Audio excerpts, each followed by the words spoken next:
पूज्य बाबा पंडित गया प्रसाद जी महाराज कह रहे हैं, कुधान न खाए चाहे प्राण भूखों से भले निकल जाए।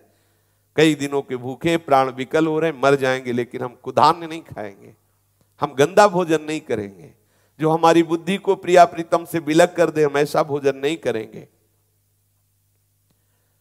और जब आप ऐसे रहोगे तो आपका मन कंचन की तरह चमकने लगेगा। अभी मन में बहुत ही गंदी बातें हैं, गंदे चिंतन हैं, गंदी वृत्तियां हैं। जब कंचन की तरह जल करके निर्मल हो जाएगा, जैसे जैसे सोना तपाया जाता है वैसे वैसे सोना जो कुधातु मिली होती है वो सब भस्म हो जाती है और वो चमकने लगता है। ऐसे ही जब साधक नियम से चलता है तो उसके मन में जलन पैदा होती है, वो जलन उस मन को पवित्र करती है। अगर साधक सत्संगी नहीं है तो वो जलन मिटाने की चेष्टा करता है, मेरा मन जल रहा है क्या करूं, वो प्रपंच स्वीकार कर लेता है, शास्त्र विरुद्ध आचरण कर बैठता है, वो जलन शांत हो जाती है, उसको लगता है अच्छा हुआ। नहीं भाई, हमें जलन बढ़ानी है, यही जलन तो विरह बनेगी, यही जलन तो हमें आर्त भाव से प्रभु को पुकारने के लिए विवश कर देगी, यही जलन तो हमारे मन को निर्मल कर देगी। तब करके मन स्वर्ण की तरह खरा हो जाता है। जुगल नाम और ध्यान परम धन कछु न काहू सो चहनो। वृंदावन से वास करो, एक निमिष के लिए भी प्रिया प्रीतम का चिंतन स्मरण ना छूटे और हम किसी से कोई चाह न करें। हमारा भरण पोषण हमारे आराध्य देव के द्वारा होता है। योगक्षेमम वहाम्यहम, तुम तो सिर्फ अनन्य चिंत्यंतो माम, केवल मेरा चिंतन करो। यहां आदेश कर रहे जुगल ध्यान निरंतर, प्रिया प्रीतम का चिंतन निरंतर, भरण पोषण की चिंता मत करो, किसी से कोई याचना मत करो। तुम्हें जो आवश्यक होगा जबरदस्ती वो दे जाएगा, क्योंकि वो वादा कर रहा है योगक्षेमम वहाम्यहम, मैं वहन करूंगा। वो किसी न किसी को निमित्त बना के भरण पोषण कराएगा, ये उसका विषय है। आप तो केवल निश्चिंत होकर के उसका चिंतन करो। जो हमारे प्रिया प्रीतम वनमाला धारण किए हुए वृंदावन की कुंज निकुंजों में विहरण कर रहे हैं, उनसे मिलने की पीड़ा हृदय में जागृत हो जाए, ऐसा विरह जग जाए कि फिर मुझे कहीं चैन न मिले। कैसे मिले मेरे प्रिया प्रीतम? आप हृदय में प्रिया प्रीतम से मिलने की चाह नहीं कर रहे, निरंतर स्मृति में डूबे नहीं हैं, फिर आप ऐसा उराहना देते हैं कि भगवान बड़े कठोर हैं, हमारे नेत्रों के सामने नहीं आते। जो न हृदय दर्शन उत्कंठा दीजे काहि उरहनो, ऐसे वृंदावन में रहनो। आपके हृदय में प्रभु से मिलन की चाह नहीं, क्योंकि भगवत स्मृति निरंतर नहीं, तभी आप उराहना देते भगवान बड़े कठोर हैं, हमसे मिल नहीं रहे, देखो उनका क्या चला जाता अगर ऐसा कर देते, अगर ऐसा कर देते। और सर्वांतर्यामी तुम्हारे हृदय में बैठे हुए ही देख रहे हैं। इसलिए सावधान होकर के सीधा वृंदावन का वास स्वीकार करें। तो जैसी रहने से महापुरुष कह रहे हैं वैसे रहो। पूज्य पंडित गया प्रसाद जी महाराज कह रहे हैं, प्रत्येक साधक को इन 14 को सुधार करनो परम कर्तव्य है। 5 कर्मेंद्री, 5 ज्ञानेंद्री, मन बुद्धि चित्त और अहंकार। कर्मेंद्री हाथ पैर वाणी मूत्रेंद्री मल विसर्जनेन्द्री, ये 5 कर्मेंद्री कही जाएं। कारण कि ये सब केवल काम ही कर सके हैं, इनको भले बुरे को ज्ञान ना ही आते, इनको कर्मेंद्री कहें। इनसे ऊपर है ज्ञानेंद्री, आंख नाक कान जिह्वा त्वचा, ये 5 भले बुरे को ज्ञान करावे हैं। इनको भले बुरे को ज्ञान होए है, या कारण इनको ज्ञानेंद्री कहलाए हैं। साधक को या ही परम कर्तव्य है कि 5 कर्मेंद्रियन को सतत शुभ कामन में लगावे, या से इनकी सफलता है भगवत सेवा में। हाथ सदैव सेवा के काम में लगाए रखे। कोई गिर पड़े तो आको उठाए बे में हाथ की सफलता समझे। यही तरसतो रहे कि अपने हाथन सो कभी काहू साधु महात्मा, कभी काहू रोगी की, कभी काहू ऐसे कमजोर की सेवा बन जाए, ये तरसतो रहे। पूज्य बाबा कह रहे ये हृदय में आकांक्षा रहे कि इन हाथों की सार्थकता है, कभी किसी संत की सेवा बन जाए, कभी किसी बीमार की सेवा बन जाए, कभी किसी असहाय की सहायता में हाथ आ जाए, भगवत सेवा में लग जाए, यही इनकी सार्थकता है। गुरुजनन की सेवा में ही हाथन की सफलता समझे। श्री ठाकुर जी के मंदिर में हाथन के द्वारा पूछा लगाए नो, सोहनी लगाए नो, वहां के बर्तन मार्जन करनो, ये हाथों की सार्थकता है। हाथन सो दीन बन के दीनन की सेवा करिबो, दीन बन के। मैं सबको सुख पहुंचाता हूं ऐसा अहम भी नहीं, दीन बन के सबकी सेवा कर, कभी सेवा में संकोच ना करनो।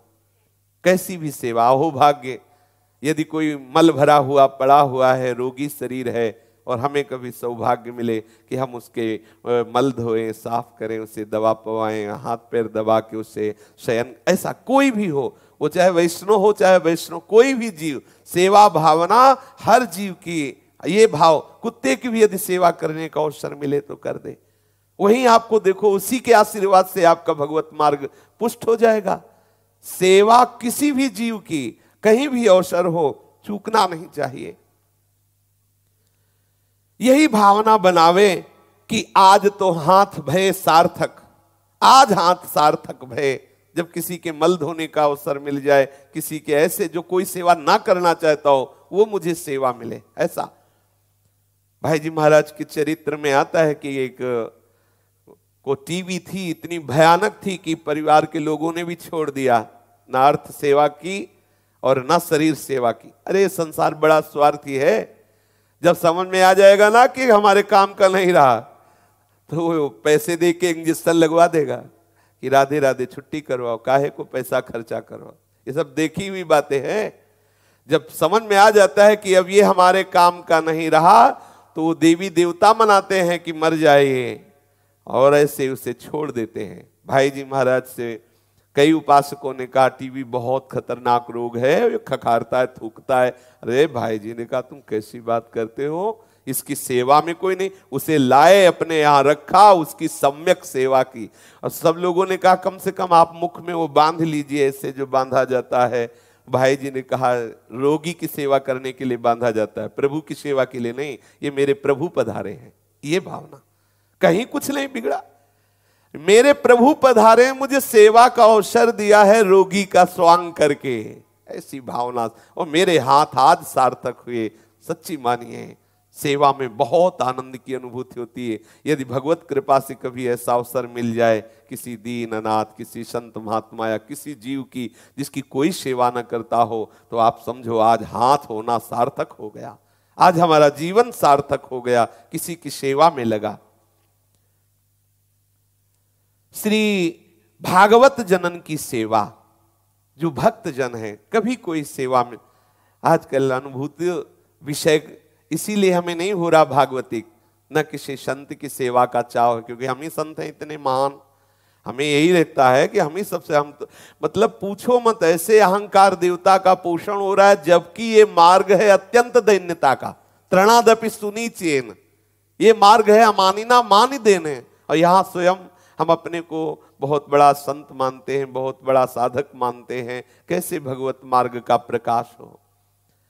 कभी किसी संत की लंगोटी धोने को मिल जाए, उनके जूठे पात्र मार्जन करने को मिल जाए, उनके यहाँ सोहनी लगाने को मिल जाए, देखो कैसी पवित्र दैन्यता जागृत होती है, कैसे अहंकार का शमन होता है। यदि संत संग नहीं, संत सेवा नहीं, तो इस देहाभिमान को छीण नहीं किया जा सकता। एक ही केवल उपाय है, केवल संत कृपा। देहाभिमान नाश करने का एक ही उपाय, दूसरा कोई नहीं। ये बहुत महापुरुषों के वचनों की बात और अपने अनुभूति विषय की बात। हम कोई भी साधन करते हैं तो ये हमारा अहंकार देवता पुष्ट होने लगता है, कर्तृत्वाभिमान जागृत होने, मैं बहुत भजनानंदी, मैं ब्रह्मचारी, मैं जितेंद्री, मैं। ये मैं तभी मिटता है जब किसी भगवत प्रेमी महात्मा की चरण धूलि में अभिषेक करने को मिलता है, कभी उनकी आज्ञा उपदेश से उनकी सेवा करने का अवसर मिलता है, तब ये तिनकी संगति रहित जात कुल मद सब नंसई, सब अहंकार नष्ट हो जाता है और भाव आ जाता है दैन्यता। जिस दैन्यता को प्रभु स्वीकार करते हैं। यही दरबार दीन को आदर रीति सदा चली आई। इस दरबार में दैन्यता का आदर होता है, अहंकार का नहीं। सुनहु राम कर सहज स्वभाव, जन अभिमान न राखे काऊ। श्री भागवत जनन की सेवा, भक्तों की सेवा। यहां सेवा कैसे करें जब हमारा इतना अहंकार बढ़ा हुआ कि हम ही सर्वश्रेष्ठ हैं। संतों के प्रति हमारी हे भावना, वैष्णव के प्रति हे भावना, अपने को अच्छा साधक संत मानते, कैसे बात बने। आज तक कहीं महापुरुषों की वाणी में पढ़ के देखा, कभी वो अपने को संत नहीं मानते, अपने को सदैव अधम नीच पामर ऐसा। जब आचार्य बोल रहे हैं क्वाहम तुच्छा परम मधमः प्राण्यो गर्ह कर्मा, आचार्य बोल रहे हितजू महाराज, कहा मैं तुच्छ अधम अपराध करने वाला, और हम अपने को साधु माने, हम अपने को महापुरुष माने, संत माने। कैसे कैसे भगवत मार्ग प्रकाशित हो। श्री भागवत जनन की सेवा, भक्तों की सेवा। श्री अम्बरीश जी महाराज देखो कैसे आनंद में मगन है। इसीलिए दुर्वासा जी पार नहीं पा पाए अम्बरीश जी का, क्योंकि वो सदैव भक्त और भगवान की आराधना में मगन है, संतों की सेवा की भावना। और करो हरेर मंदिर मार्जनादिशु, अपने हाथ से ठाकुर की सेवकाई करते हैं। यद्यपि चक्रवर्ती सम्राट है पर स्वयं पोछा लगाते हैं, स्वयं ठाकुर के पात्र मार्जन करते हैं, स्वयं सोहनी लगाते हैं। ठाकुर अधीन हो गया। श्री सुदर्शन जी महाराज हर समय गुप्त रूप से उनकी सेवा में रहते, श्री अम्बरीश जी की।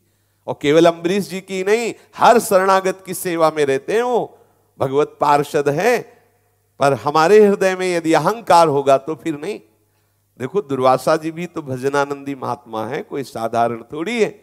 लेकिन पक्ष ले लिया अम्बरीश जी का, क्योंकि दैन्य है और उनके हृदय में गर्व है तप का, इसलिए भटकना पड़ा, भागना पड़ा। श्री भागवत महापुरुषन की सेवा से अहंकार का नाश हो जाए, पक्की यही औषधि, दूसरी नहीं। जो अकिंचन भगवत प्रेमी महात्मा जन है, उनकी सेवा, उनकी आज्ञा पालन, उनकी चरण रज में अभिषेक, ये संपूर्ण अहंकार का नाश। नहीं तो कुछ भी करो ये अहंकार देवता बढ़ता है। कुछ भी, हम 10 वर्ष से मौन हैं, हम 10 वर्ष से अन्न नहीं पा रहे, हमने आज तक कभी रुपया नहीं छुआ, हमने ये, बस क्या इसे होगा क्या। कितने ऐसे जो जन्म से नहीं बोलते, उन्हें भगवान मिल जाते हैं क्या। जन्म से नहीं, वाणी ही नहीं है, बोले नहीं। कितने ऐसे जन्म से बहरे हैं, जन्म से आंखें ही नहीं हैं, जन्म से नपुंसक हैं। कितने ऐसे, क्या इन सब बाहरी क्रियाओं से भगवत साक्षात्कार होता है। हम अपने संयम को दैन्यता में बदलते हुए भगवत आराधना में तत्पर होंगे, तभी जब किसी महाभागवत महापुरुषों के चरण सेवा में हम होंगे। सेवा का तात्पर्य उनकी आज्ञा उपदेश में हम होंगे। पूज्य बाबा कह रहे, श्री भगवत सेवा को सौभाग्य या भागवत सेवा को सौभाग्य तो काहू काहू को मिले है। कोई बिरले को भगवत सेवा और भागवत सेवा मिले है, नहीं तो संसार के प्रपंचन में ही सब समय जा रहा है, मोह ममता में समय जा रहा है। कोई भाग्यशाली है जो अपने जीवन को भगवत भागवत सेवा में अर्पित करे है। हां, यदि हाथन सो भगवत सेवा या भागवत सेवा को सौभाग्य हो जाए तो आनंद मगन हो के भावना बनावे कि अब तो हमारी भुजान में 1000 भुजान को बल आ गयो। जब भगवत सेवा भागवत सेवा का अवसर आवे तो भुजाएं फड़कने लगे, मानो 1000 भुजाओं का बल आ गया है। और यदि साधक को काहू समय काम भावना से काहू के स्पर्श करवे की बात, या क्रोध भावना से काहू को दंड देवे की बात, हिंसा देवे की बात, खोटे काम करवे की बात आवे, तो उस समय सोचना चाहिए कि हमारे हाथ निर्बल हो गए, हमारे हाथ टूट गए। अब इनसे ना हम काम चेष्टा कर पाएंगे, ना हम किसी को पीट पाएंगे, ना हम कोई गलत काम कर पाएंगे। ऐसी भावना करना चाहिए।